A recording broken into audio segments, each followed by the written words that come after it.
Yep. What about the difference between a chimpanzee and a human?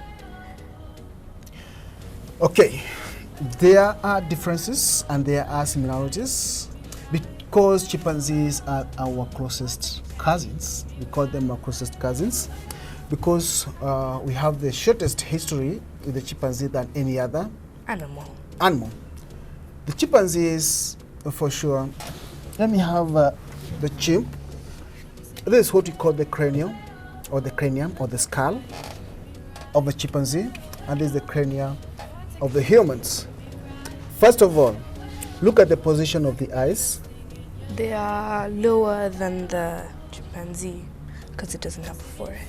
Maybe you can say they are lower, but we usually see a lot of similarities in that because they are all forward placed, anteriorly placed, and for that reason the chimpanzee is able to have what we call binocular vision. Like each eye will see and interpret the object differently, but they have the same image. Yes, that's what we call binocular vision. Another similarity is chimpanzee, we shall say they are 98.8% humans by DNA. The DNA of a chimpanzee is about 98.8% humans.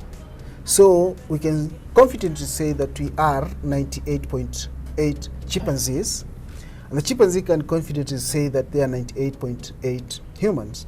Only 1.2% is different. So we are very much closely in the DNA, although we may see a lot of differences in the anatomy. When you look at the skull,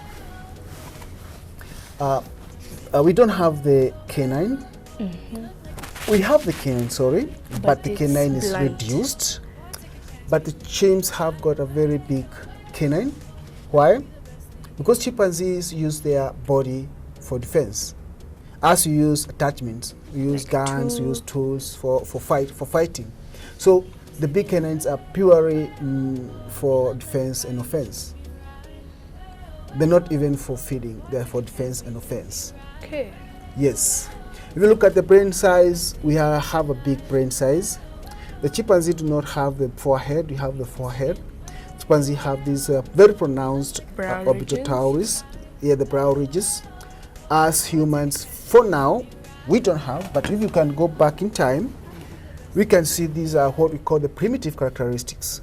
These guys had those brow ridges. These guys have those brow ridges.